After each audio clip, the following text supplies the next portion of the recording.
علی خامنئی کی شہادت، اس کی پوری کابینہ کی شہادت، اس کے بعد آج کے دن علی لارجانی جو ان کے چیف سیکورٹری تھے اس کی شہادت، یہ اس چیز کا بولتا ہوا ثبوت ہے کہ ایرانی قوم قربانیاں دینے کے باوجود اپنے وطن، اپنی قوم کے ساتھ کتنی محبت کرتی ہے۔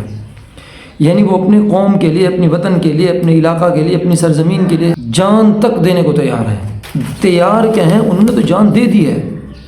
اب دیکھنا یہ ہے کہ جب ان کی ایک اعلیٰ قیادت شہید ہو جاتی ہے، عوام کا ریئیکشن یہ ہوتا ہے کہ وہ سڑکوں کے اوپر آ جاتی ہے اور خود اپنے آپ کو قربان کرنے کے لیے تیار ہو جاتی ہے۔ یہ ان کی کنڈیشن ہے، یہ ان کی جرت اور بہادری کا ایک بولتا ہوا ثبوت ہے۔ ایسی قوم جس کے اندر یہ جرت ہو، جس کے اندر یہ بہادری ہو، جس کے اندر یہ قربانی کی صلاحیت ہو، اس قوم سے شکست کی امید نہیں کی جا سکتی۔ ایک چیز۔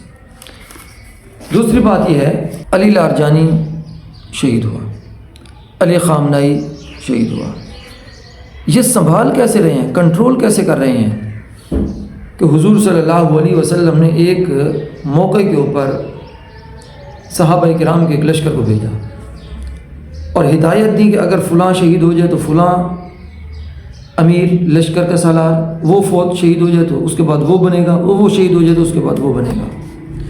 تو انہوں نے گویا کہ حضور صلی اللہ علیہ وسلم کی اسی زندگی کو لیا ہے اور انہوں نے 7 عہدوں تک یہ ایک طے کر دیا ہے کہ اس عہدے کے اوپر، اس منصب کے اوپر فائز ہمارا اگر اعلیٰ عہدیدار شہید ہو گیا تو اس کے بعد یہ بنے گا، اس کے بعد یہ بنے گا، اس کے بعد یہ بنے گا۔ ایک چیز تو یہ ہو گئی۔ دوسری چیز یہ ہے کہ یہاں پہ دیکھیں، امریکہ اور اسرائیل پورے خطے کے اندر بد امنی کا ایک سبب بنے ہوئے ہیں، لیکن کوئی ملک نہ تو یورپ سے اور نہ ہی اسلامی ممالک سے ان کے درمیان کوئی مفاہمتی، کوئی ثالثی کا کردار پیش کرنے کے لیے تیار نہیں ہے۔ اگر ہے بھی تو ان کی کوئی کوشش کام نہیں ہے۔ ایران کی سپورٹ میں ہم کیوں اترے ہوئے ہیں کہ ایران کو فتح ہو، ایران جیت جائے؟ اس کی سب سے بڑی وجہ جو ہے وہ یہ ہے کہ اسرائیل صرف ایران کو ختم کر کے نہیں بیٹھے گا، خاموش نہیں بیٹھنے والا، اور امریکہ بھی یہی ہے۔ دیکھیں، امریکہ نے عراق، لبنان، اردن، فلسطین، افغانستان، یہ جتنی بھی ممالک ہیں جن کے اندر بد امنی ہوئی ہے، ایران نے، امریکہ نے بذات خود یا اسرائیل کو سپورٹ کر کے ان تمام ممالک کے اندر دہشت گردی کو ایک لمبے عرصے تک جاری رکھا اور مظلوم عوام کا قتل عام کیا۔ اب اسرائیل کی انڈیا کے ساتھ، بھارت کے ساتھ ایک اچھا تعلق ہے، وہ آپس میں اتحادی ہیں، اور بھارت پاکستان کا دشمن ہے، اور بھارت سازش کر رہا ہے افغانستان کے راستے سے کہ پاکستان کے اندر بدامنی کی جائے، دہشت گردی کی جائے، اس کے اندر حملے کیے جائیں، اور امریکہ اور اسرائیل دونوں مل کے ایران کے اوپر حملہ کر رہے ہیں۔ اب آپ ہی بتائیں کہ جب ایران بھی راستے سے ہٹ جائے گا تو پاکستان کہاں سے لڑے گا؟ ایران تک تو اسرائیل آ جائے گا، اور بھارت ویسے پاکستان کا دشمن ہے، افغانستان وہ بھارت کے ہاتھوں میں کھیل رہا ہے۔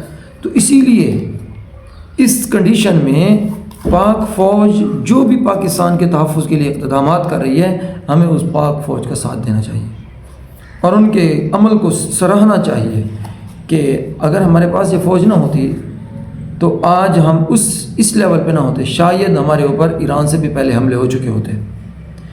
تو اسی لیے وطن عزیز پاکستان کے اندر جو بد امنی پھیلا رہا ہے مودی، کیونکہ اس نے اپنے باپ یعنی نیتن یاہو کو اس نے باپ تسلیم کیا ہے، تو اس نیتن یاہو اس کی خواہش ہے کہ پاکستان کو بھی ختم کیا جائے۔ تو اسی لیے اللہ تعالی ہم سب کی حفاظت فرمائے۔ السلام علیکم۔